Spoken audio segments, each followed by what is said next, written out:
In a Fox News at Night exclusive, Senate Majority Leader Mitch McConnell, in his first interview since Supreme Court Justice Anthony Kennedy announced his retirement. He answers Democrats who call him a hypocrite for vowing to push ahead with the nominee before the midterms. Plus, Ed Henry and Catherine Herridge have late-breaking developments on the Russia summit and the tense hearing on Capitol Hill today between FBI and DOJ officials and angry GOP lawmakers. Hello and welcome to Fox News at Night. I'm Shannon Bream in Washington. This afternoon, law enforcement sped to the scene of the Capital Gazette newspaper in Maryland following reports of an active shooter. Authorities say 5 people are dead, at least 2 others injured. Tonight, new details on the suspect in what's being called a targeted attack. We've got team coverage. Trace Gallagher taking a closer look at the reported suspect. But first, we go to the scene in Annapolis to correspondent Kristen Fisher. Good evening, Kristen. Hey, Shannon. Well, what happened here today was one of the worst attacks on journalists ever in the history of the United States. And it all started around 2:30 this afternoon. A gunman entered the headquarters of the Capital Gazette newspaper right behind me with a shotgun and smoke grenades. He then shot and killed 5 employees, and police identified those victims just about 30 minutes ago at a press conference. And those victims, all 5 employees of the newspaper: Rob Hyacin, Wendy Winters, Gerald Fishman, John McNamara, and Rebecca Smith. As for the shooter, he has not officially been identified by police, but he has been identified by the Capital Gazette's parent company, the Baltimore Sun, and he's been identified as 38-year-old Jared Ramos. They say that he had a long-running feud with the paper. It started in 2011 when the Capital Gazette covered a criminal harassment case against him. Then in 2012, he filed a defamation lawsuit against the paper and the columnist who wrote the story, and then 3 years later, he lost that lawsuit, which brings us to today. Here's the deputy chief of Anne Arundel Police. This was a targeted attack on the Capital Gazette. This person was prepared today to come in. This person was prepared to shoot people. His intent was to cause harm. Now, at that press conference, the deputy police chief would not confirm what I'm about to tell you, but Fox has confirmed this with a separate law enforcement source in the state of Maryland, as have multiple other news organizations, and that is that this gunman has not been cooperative with police. He clearly wanted to make it very difficult for them to figure out who exactly he is. He didn't have an ID on him, and he even went so far as to mutilate his own fingertips. According to this law enforcement source, they were finally able to make a positive ID on him using facial recognition software. Now, police were able to take him into custody without ever firing a single shot. And what's even more remarkable is that they were on the scene within 60 seconds of getting that first call about an active shooter. The response has been incredible, absolutely astounding. Within 1 minute, Anne Arundel County Police and sheriff's deputies, as well as the City of Annapolis Police Department, were on the scene and already in the building, demonstrating incredible courage. Not a moment's hesitation. They went straight into that building knowing there was someone in there with a weapon. And they were able to get to him in a matter of minutes and able to defuse the situation and bring him into custody. Incredible. And just 1 week ago, Anne Arundel police were holding an active shooter drill, training for the very thing that took place here today. Everybody has been saying all night long, no doubt, Shannon, that that kind of training and that 60-second response time saved a lot of lives today. Shannon? Yeah, and folks who are on the front lines of law enforcement every day, they are true heroes because they never know when this will be the day they get those calls. Our hats are off to them. Kristen, thank you very much. With new details on the reported identity of the suspect, let's go down to Trace Gallagher in our Los Angeles newsroom. He's been following this tragedy since it started to break this afternoon. Trace. Yeah, Shannon, the Baltimore Sun, which owns the Capital Gazette newspaper, is now identifying the shooter as 38-year-old Jared Ramos, and police have confirmed the suspect made social media threats against the Capital Gazette in just the hours before the attack. Watch. The Gazette through social media. Can you say that they were violent threats? This was quite obvious and quite apparent that this individual had some type of a vendetta or against the Capital newspaper. But we now know that Jared Ramos and the newspaper have been involved in a feud that dates back 7 years. In 2011, Capitol staff writer Eric Thomas Hartley wrote an article about Ramos called "Jared Wants to Be Your Friend." The piece detailed how Ramos stalked a woman he went to high school with, calling her vulgar names and sending her messages saying things like, quote, "You're going to need a restraining order now," and quoting again, "You can't make me stop. I know all these things about you." And even though Jared Ramos later pled guilty to criminal harassment, he sued the Capitol Gazette for defamation. His lawsuit was dismissed by a circuit court in 2012, and that dismissal was later upheld by the Maryland Court of Special Appeals, with the judge writing that Ramos had a fundamental failure to understand what defamation law is. Ramos then created a Twitter account using the handle Eric Hartley, the reporter who wrote the stalking story. Ramos later posted threats on the account, quoting, "Yes, Eric Thomas Hartley, you moved to," a reference to Hartley leaving the Capitol Gazette, and going on to say, "Oh, just go ahead and kill yourself already before I do," legally in court. In 2015, he sent this, quoting again, "The problem with Hartley is he's a veteran bad journalist and proudly irresponsible like Charlie Hebdo." That post came just weeks after the attack on the Charlie Hebdo newspaper in Paris. In 2016, alleged shooter Jared Ramos began posting messages about Charles Moylan, the appellate judge who upheld the ruling against him. Quoting here, "I'd say Moylan should kill himself, but I hope he lives to see this." And then for 2 years, Ramos did not post anything until today, where he wrote this about the judge, quote, "Blank you, leave me alone, Judge Moylan." And even though police say the shooter was targeting the Capitol newspaper, the suspect was fully aware the reporter he fought with was no longer working there. Finally, we've learned tonight the suspect worked for the federal government at the Department of Labor. Shannon. All right, Trace Gallagher with the latest from the West Coast. Thank you very much. Local police staying tight-lipped, executing search warrants, not releasing a whole lot of details just yet, but let's break down what we know with Buck Sexton, former NYPD intelligence analyst and former CIA officer, and Randy Sutton, a former lieutenant with the Las Vegas Metropolitan Police Department. Thank you both for being with us tonight. Sure. Randy, what do you make of what we know so far? Well, there was a lot of red flags here. You know, this individual has been posting on social media as a threatening individual. He's come to the attention of law enforcement over the years, but this is that fine line. You know, law enforcement may identify someone as being a threat and a person that is capable of violence, but until they cross that line, their hands are tied. Now today, that simmering bubble burst, and the carnage is dramatic, and it's heartbreaking. The law enforcement response was amazing, to respond within a minute courageously, and it shows what a coward he truly was as he cowered under a desk and couldn't wait to surrender. He's a punk. Yeah, to the point of the response time, I want to play something from the Anne Arundel County executive. This is what he said about the folks who showed up there so quickly.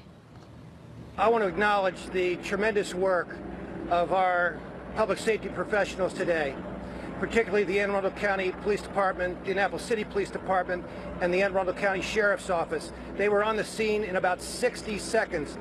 But beyond that, they went immediately into that building without a moment's hesitation and demonstrated incredible courage.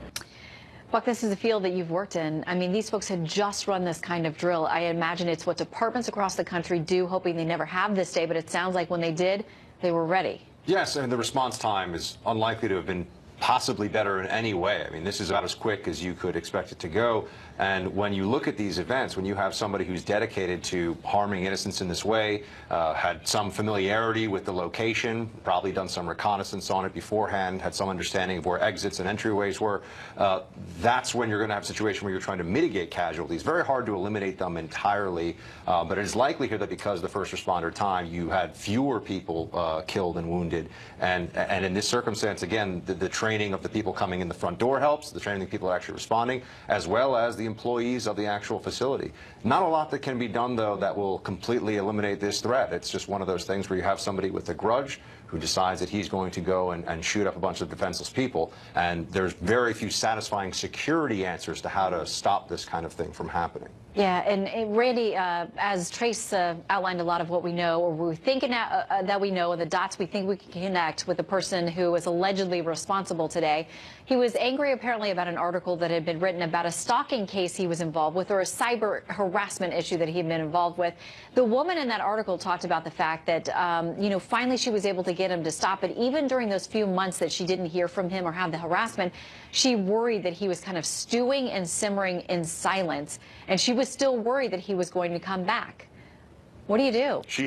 She had every right to be worried about that, because there's no doubt that that's exactly what the situation was, that he was stewing, just as we see that this has been taking place over literally a period of years. And that's what's so frightening about this. This guy resurfaces after a silence of a couple of years, and as the other gentleman said, there's very little that can mitigate this except for having armed security on the premises at all times, and who wants that in their life? The reality is that we're going to hear a lot about mental illness in the next couple of days. There's absolutely no doubt about it. But the fact of the matter is that this individual is a killer, and he planned this, and he needs the full weight.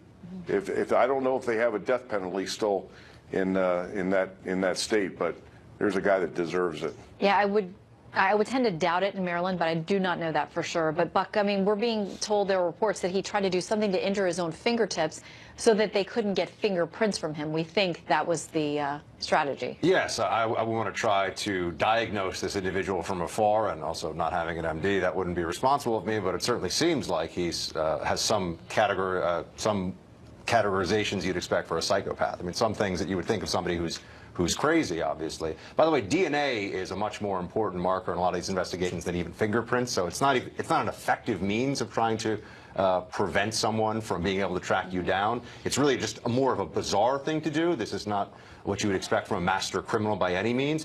Does it say anything to you about his state of mind or about the premeditation part of this? Well, one of the problems, and you see this with radicalization in jihadist terrorist cases too, is that you have these precursors, you have these markers that you look for, and the FBI and behavioral units like the one the FBI has will set them out. But when you read them, when you become familiar with them, you'll see that it's disgruntled, upset with fellow employees, sometimes makes vague comments about violence. There's no bright red lines necessarily to look for in a case like this. There are a lot of angry, unhappy, lonely people who stalk people online, who say really nasty things on social media, as we all know. How do you catch that one person out of a huge mass of people that's actually going to go in and do this? The answer is it is unfortunately almost impossible. You're really hoping to get lucky, and in this case we did not. Yeah. All right, Buck Sexton and Randy Sutton, we thank you both for your expertise and for being with us. Thank you. Thank you. Right up next, in his first interview since the retirement of Justice Kennedy, Senate Majority Leader Mitch McConnell speaks exclusively with us about the plans he says to make sure the new Supreme Court justice is in place before the midterms, no matter what the Democrats threaten to do. President Trump announces a summit with Vladimir Putin next month, and the left immediately launches a tirade. Ed Henry reporting on that for us tonight. Plus, Catherine Herridge joins us with details of the contentious hearing on Capitol Hill today. This is a Fox News alert. The clock is ticking on a new nominee to replace retiring Justice Anthony Kennedy. It is also ticking down to the Helsinki summit with Russian President Vladimir Putin and our own President Trump. We're going to hear from Senate Majority Leader Mitch McConnell in just a minute, his first interview since the Kennedy announcement. But first up, Chief National Correspondent Ed Henry joins us with some late-breaking developments. Hey, Ed. That's right. Good to see you, Shannon. Breaking tonight, we're just learning from the White House that the president this evening had a meeting with some key players in the Senate who will be helping to decide whether or not his next Supreme Court pick will actually get confirmed. You can see some of the key players like Chuck Grassley, of course, the Republican chair of the Judiciary Committee, Susan Collins, Lisa Murkowski, some key Republican moderates. But at the bottom there, the key is you have Democrats like Joe Manchin, Joe Donnelly, and Heidi Heitkamp. They're all Democrats facing re-election in strong Trump Trump Republican states that went big for him by double digits, in fact, in 2016. That's interesting because the president's critics say he doesn't reach out to Democrats. Here he's clearly doing that. Heitkamp just put out a statement a few moments ago really praising the fact that he's reaching out. He wants to get Democratic votes. Contrast that to what you're seeing there. This protest from Democratic senators today, right out of the box, outside the Supreme Court, denouncing the idea that the president is going to try to get this pick done before the midterm elections, even though, as we reported last night, Barack Obama got a Supreme Court nominee confirmed, Elena Kagan, before the 2010 midterms. And contrast the civility, the conversation at the White House tonight about advice and consent with what some Democratic senators and liberal commentators are saying. They're making it sound like this is the end of the world. Watch. We're looking at a destruction of the Constitution of the United States, as far as I can tell, based on all of the folks that he's been appointing thus far for lifetime appointments. This court is unbounded in its power, and it's not just the social issues we fight about, like abortion and marriage equality. It's everything, right? And it's all political. Yep. And wherever you come down on any of these issues, I would hope that as an American, you don't want a potential criminal choosing one of our Supreme Court justices. So, bottom line, Democrats trying to say they're going to try to do everything they can to delay this, get this pushed past the midterm elections. You're going to talk to Senator McConnell in a moment. His number two, Republican Senator John Cornyn, today said, ain't going to happen in terms of delaying it. He says this is going to get done before the midterm election, Shannon. They sound pretty firm on that. Okay, so the president touting this summit with Russian President Vladimir Putin, but is everybody who matters to this, are they all on board? No, European allies are upset about this. They don't like Putin. They don't like the idea of this president getting closer to Putin. You see the summit will be July 16 in Finland, the second big summit for the president in just a span of a few weeks, obviously, after Singapore with the North Korean dictator Kim Jong-un. This is a chance for the president to sit down with Vladimir Putin, talk about a range of national security issues, paving the way. You have the National Security Advisor, John Bolton, who met with Putin yesterday, in fact, in Russia. After that meeting, a top Putin aide again reiterated that Russia claims they did not meddle in the 2016 election. The president tweeting today much the same, that Russia says it did not meddle in the election. The president's critics not having any of that, saying this shows why they believe the president is too cozy with Putin. But the president and the Russian ambassador to the UN today said, calm down. There could be some fruitful negotiations ahead. Watch. We can all get along. It's going to be great. The world has to start getting along. I think that primarily it will be devoted to the state of our bilateral relations, which is to be desired to be much better, if I put it very mildly. It will be awkward that next month this one-on-one meeting between the Russian president and President Trump will happen while the special counsel Robert Mueller's probe is still going in terms of Russian interference in the 2016 election. But remember what the president has said dating back to the campaign, that it's not such a bad thing for any U.S. president to get closer to Russia if they can help on some key issues like Syria, Iran. We'll see whether they can make any progress at this summit, Shannon. We will. Ed Henry, thank you very much. Great to see you. Well, tempers flame as DOJ official Rod Rosenstein and FBI Director Christopher Wray testify before Congress. Chief Intelligence Correspondent Catherine Herridge was there. She joins us with new fallout tonight. Catherine?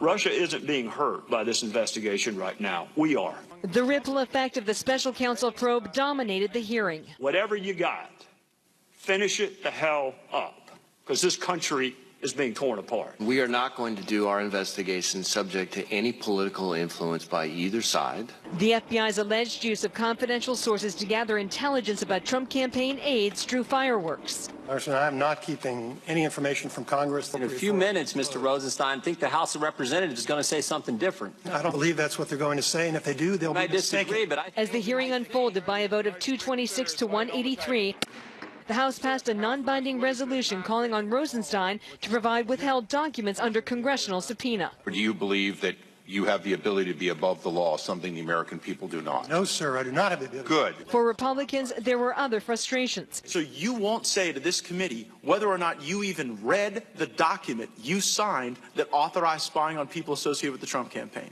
Well, I I dispute your characterization of what that FISA is about, sir. On allegations documented to the House General Counsel, first reported by Fox News, that Rosenstein threatened congressional investigators over the records requests. Who are we supposed to believe?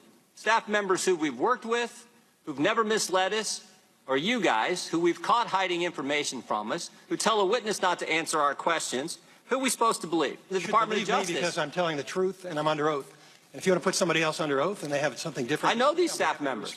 Democrats defended the Republican-appointed witnesses. Am I correct that each of you were appointed by President Trump? Is that correct? Yes, sir. Yes. Mr. Wright, are you one of those 13 angry Democrats that my Republican colleagues keep referring to? I do not consider myself an angry Democrat. You can be quite confident. Are you a Democrat? Mr. Rosenstein, are you a Democrat? I'm not a Democrat and I'm not angry.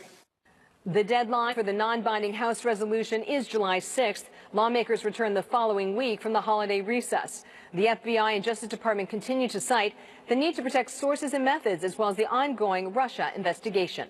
Shannon? Catherine Herridge, thank you very much. When we return, Senate Majority Leader Mitch McConnell, his first interview since the retirement announcement from Supreme Court Justice Anthony Kennedy. Democrats say they'll do whatever it takes to block a vote on a nominee before the midterms. You'll get McConnell's reaction next.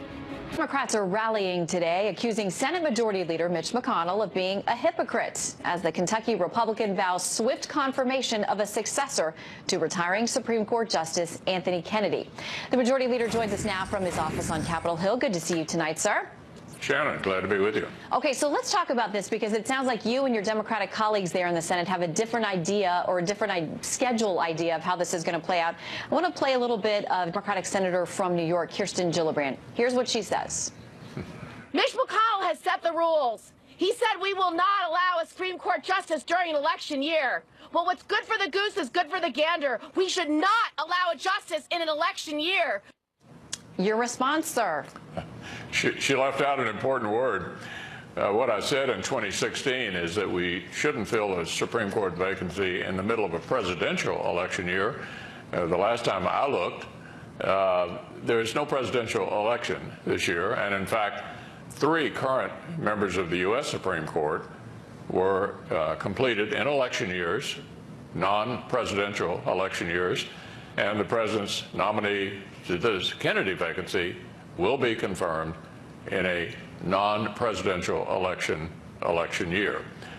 We expect to get a nomination from the president rather soon, and we should be able to work our way through the confirmation process sometime before early fall, hopefully in time for the new justice to begin the fall term of the Supreme Court, which, as an old Supreme Court reporter, you know, is the first Monday in October. It always is. All right, some other folks and their thoughts on your timeline. Senator Kamala Harris, she says this appointment is potentially looking at the destruction of the U.S. Constitution. We cannot relent on pushing back. The top Democrat there in the Senate, Chuck Schumer, saying this: we will fight the nominee to the end. He doesn't have a name yet, but it sounds like he has a plan. Yeah, well, it's pretty obvious they're ready to fight no matter who the nominee is. And look, the stakes are big, and the Democrats, let me tell you what they want and the kind of people they put on the courts. Activist judges. What do we mean when we say an activist judge? Someone who acts like they were elected to the Congress to make policy. Justice Scalia, who is a towering figure on the Supreme Court, right up there with Oliver Wendell Holmes in the annals of Supreme Court history in the United States, always used to say that you're not a very good judge if occasionally you don't reach a conclusion you don't like. And the reason for that is the law requires it. The plain meaning of the law requires it, or the Constitution requires it. And if you want to make policy, you ought to run for office. So the kind of people the president's been sending up for the circuit courts, the nomination of Neil Gorsuch, these are people who don't believe the job of a judge is to act like you're a member of Congress, but rather to interpret the law, which is what the founding fathers clearly had in mind for the judicial branch. It's a little stunning when we remember that Justice Kennedy was confirmed by the Senate 97-0. It's hard to imagine anything near that happening these days. Clearly, you're going to have opposition from the Democrats. Yeah. But what about some complications on the GOP side? The current absence of Senator McCain, obviously very ill and still holding his seat there in Arizona. I mean, what are your concerns as you look ahead to a vote? Well, we're hoping there will be some Democratic support. Remember that Justice Gorsuch got at least 3 Senate Democrats who supported his confirmation. Those individuals are still in the Senate. We're not assuming this is just going to be a straight party line vote. I think there will be some Democrats who will find the nominee attractive. We'll have to see. We don't have a nominee yet. It's a lot easier to talk about it once you do. All right, the nominee that you had last time that you shepherded through, and the left's very upset, obviously, this week, talking about the fact that you held open the late Justice Scalia's seat for nearly a year. Then Justice Gorsuch, the newest addition to the bench, was there for some very important 5-4 decisions in closing out this term, including the travel ban, which was decided in the president's favor, the union dues case that was decided in favor of those who think you shouldn't be forced to pay union dues. Some interesting tweets from your Team Mitch Twitter account. One of them with nothing but a picture of you shaking Justice Gorsuch's hand, no text. The other one that looked like a little bit of a dance party involving you. Is this some world-class trolling of folks who are not happy or not enjoying what's happened at the Supreme Court this week? Well, obviously, I'm pleased with the president's nomination of Justice Gorsuch, and we're happy that he is very similar to Justice Scalia. That didn't really change the balance of the court. And Justice Kennedy has been, most of the time, what you'd call a kind of right-of-center justice. So even his replacement is not likely to dramatically change the court. I don't know why the Democrats are so alarmed. They've already been unhappy with most of the decisions reached by the current Supreme Court. Okay, well, they don't feel very hopeful moving forward, knowing about that replacement coming. I want to read something from George Will, who obviously has had a lot of criticism for the GOP and questioning his ties to it over the last couple of years. He says this. He says, the congressional Republican caucuses must be substantially reduced in the midterms he's referring to, so substantially that the remnants reduced to minorities will be stripped of the Constitution's Article I powers that they've been too invertebrate to use against the current wielder of Article II powers. They will then have leisure time to wonder why they work so hard to achieve membership in a legislature whose unexercised muscles have atrophied because of people like them. What do you think of that? Well, I obviously disagree with George Will. He's a friend of mine, and I admire his writing, but I think he's totally wrong. From a right-of-center point of view, the last year and a half have been the best year and a half in the 30-some-odd years I've been in the Senate. The Supreme Court, 21 new circuit judges, all strict constructionists, 18 uses of the Congressional Review Act to deal with the overregulation of the Obama years, comprehensive tax reform, new innovative approaches to the Veterans Administration and the taking care of veterans, a revisitation of Dodd-Frank. If you like America right of center, it's hard to find a better year and a half than the one we are in the process of going through. Look, you know, we don't have this opportunity very often. There have been only 20 years out of the last 100, Shannon, where Republicans have had the House, the Senate, and the presidency. I don't think we've wasted a minute of this opportunity the American people gave us in 2016 to move America in a different direction. We know there are frustrations with those who wanted a clean repeal of Obamacare or large chunks of it. People now frustrated that nothing seems to be able to get through when it comes to immigration. A number of different measures you put up, and they were all shut down. They couldn't get to 60. They couldn't get any kind of coalescence around them.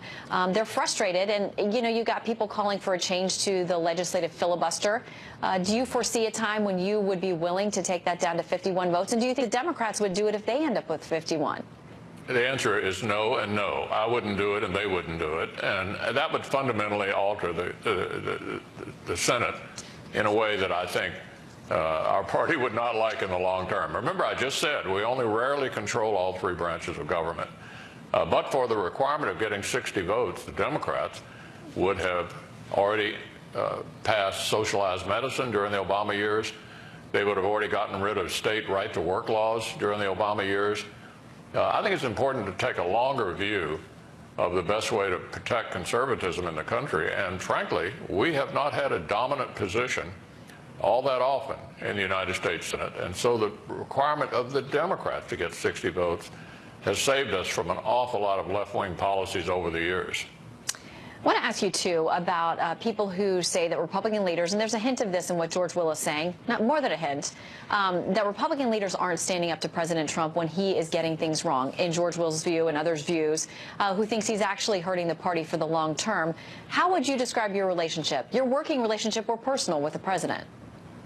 The president enjoys overwhelming support here in Congress. There are a few members who complained about one thing or another. I remember that being the case when Democrats complained about Obama.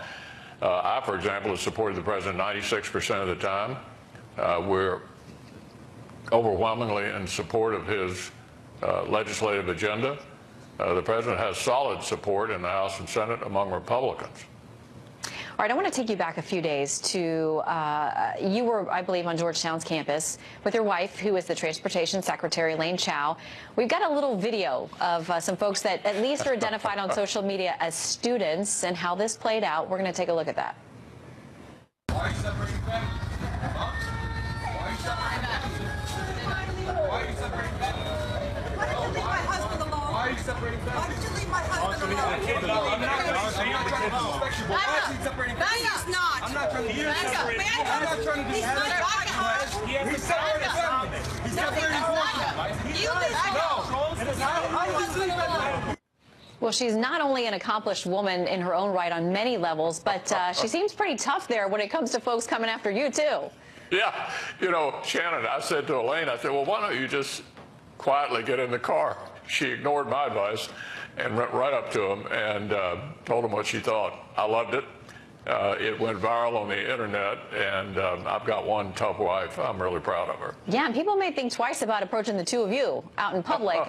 What do you make of this call by some on the left who say that it's appropriate in a free country to find people that they disagree with, whether they support this administration or work with this administration, and that you should call them out and confront them anywhere you see them in public?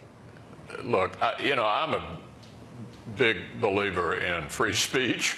And sometimes what people say is not great.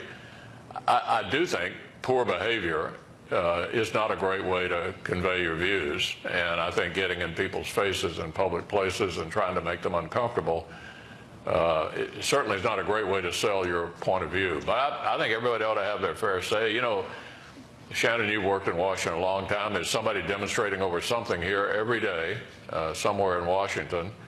I revere their right to do that. I do think it would be better that they be polite and certainly not threaten people, because that's when you step over the line. Yeah, whether you agree with these folks or not, it is kind of a beautiful thing, and I tell visitors to town, just, you know, walk a few blocks, you'll find one, and it is a beautiful thing about this country to see that freedom as it plays out peacefully. Senate Majority Leader Mitch McConnell, sir, we'll see you quite a bit this summer and into the fall. We'll follow this confirmation hearing as it gears up. Thank you. Thank you, Shannon. When we return, instant reaction to our exclusive interview with the Senate Majority Leader. Can the Democrats stop Mitch McConnell and Republicans from confirming a new Supreme Court justice before the midterms? We'll talk about it with Ben Shapiro, syndicated columnist and host of the Ben Shapiro Show. He was in live on that and more when we return. A new Supreme Court justice by October. Advocacy groups, Democrats, wasting no time jumping into the emerging campaign to stop any replacement, which could solidify the court's conservative wing for decades. Ben Shapiro, editor-in-chief to the Daily Wire and host of the Ben Shapiro Show, is here to weigh in. What do you make of what he had to say tonight, Ben? It sounds like he's not even bothered by anything we're hearing from the left. He has no intention of acceding to any of their demands because he's in control. I mean, you can see that the amount of just wild enthusiasm just emanates from Mitch McConnell every moment that you're with him. But that really is enthusiastic Mitch McConnell. I mean, really.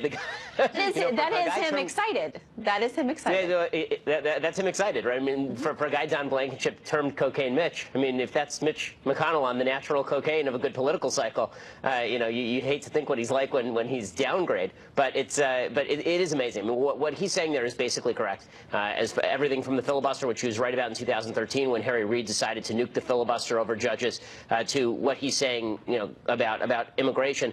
The fact is that Mitch McConnell, who I think a lot of conservatives have been very critical of, if it were not for Mitch McConnell, at least one seat on the Supreme Court would have gone to Barack Obama. And Mitch McConnell deserves an awful lot of credit for the fact that this is now a swing seat and not just the replacement of another seat with a conservative. So we talked about the fact that he thinks he can actually work on this and get a couple of Democrat votes. We obviously think there are those folks in red states that we keep focusing on who are up for re-election this fall: Manchin, Heitkamp, Donnelly. He may have trouble with a couple of Republicans. I mean, Collins and Murkowski, if there's a pro-life, pro-choice issue, they may be out on a nominee. So let's talk about a couple of Democrats. First of all, I want to play this from Joe Manchin and get your reaction. Whoever that nominee, I always look at the qualifications of the person. I'll look at the qualifications of whoever is sent up and go through it diligently. I mean, I think the process is what it's supposed to be, and that's our job to do what we're going to do. It seems like which is basically to look and to review, to be able to confirm and consent. I mean, that sounds like him, Ben, from years that we've known him on the Hill and prior to that in West Virginia. I mean, he is a measured guy who says, I'm at least going to take a look at the qualifications for the person before I say absolutely not. Yeah, and I think that he has to say that because here's the thing. There's a good shot he votes for whoever Trump puts up here because the qualifications for whomever Trump puts up, barring, a Harriet Miers-type nomination, are going to be quite good, right? The top five that Trump is looking at right now, all of them are currently sitting on courts of appeals. All of them have solid educational backgrounds. All of them are intellectual heavyweights, I think. And that means that if you're just looking in terms of pure qualifications, Manchin's probably going to vote for them. So this is a good way for him to say, listen, I'm voting on the basis of qualifications, not on the basis of litmus tests. I do have to say, the entire judicial nomination process drives me incredibly up a wall. Ever since Robert Bork, the idea that you can't ask a judge anything that actually means anything. You just have to ask them incredibly vague questions, and then you have to read tea leaves based on their old decisions to determine how they're going to vote on particular issues. That seems to really hold true mainly with conservative or textualist or originalist judges. It doesn't hold true for the left. One thing that's amazing to note is that the Democrats, whenever they nominate someone, they have been literally 100% of the people they've nominated have voted consistently to the left. And only about 50% of the people that Republicans have actually nominated to the high court have voted consistently on originalist or textualist grounds. Virtually every Republican president in the last half century has screwed up at least one judicial pick, which means that Republicans should be very cautious and careful about whomever Trump puts up. They should really demand that be a person who is fully committed, openly committed to textualism and conservatism, not even conservatism, originalism, to the text of the Constitution as it was originally constructed and meant. Yeah, if they want to have somebody that follows the philosophy they expect. I want to ask you about this. Who do you think of this benefits or hurts in the midterms? Because both sides are gearing up saying it's a win for them. But listen, McConnell likely gets someone confirmed before the midterms. They solidify that seat. But I got to think that's going to fire up the Democratic base to come out and say in these midterms, you don't want that to happen again. You better show up at the polls. I mean, I think the Democratic base will be very fired up, but the fact is I think the Democratic base was probably going to be fired up anyway. I wonder what additional points were necessary to get them to the polls, given the extreme hatred of President Trump personally. So, listen, I think turnout will be a lot higher than normal in the terms. It depends on whether this actually gets drawn out through the Senate elections themselves. And Democrats have a real disadvantage in terms of the Senate seats that are up. I mean, there are 5 to 8 Senate seats that could go Republican if Republicans turn out in the next election cycle. But you could see a real reflection in the House seats, right? You could see that it makes it easier for Democrats to take the House. Well, we'll see. Ben Shapiro, always great to have you chat with us. Thanks for visiting. Thanks a lot. All right, the First Lady visits the southern border again, visiting immigration detention centers. This time, no clothing controversy. More on Melania Trump's visit when we return. A member of the media was focused on her wardrobe and what message they thought she might be trying to send. The president said at the time it was a slap at the so-called fake news media. Well, today the focus was different. A local reporter describing how the First Lady had a touching moment with a little boy at a Phoenix center. The Border Patrol shared a number of personal stories with her.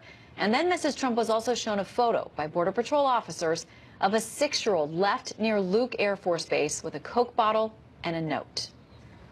This is something that our people encounter on a daily basis, is seeing children that are put in, and families in very dangerous situations. It's incredible, as young as 6 years old, somebody would leave him. Wow, very sad. As usual, First Lady was trailed by protesters who said she wasn't welcome in Arizona. Meanwhile, back here in the nation's capital, the battle over immigration boiling over with activists who want ICE, the Immigration Enforcement Agency, abolished. More than 575 activists were arrested on Capitol Hill today, including the rare bust of a sitting member of Congress.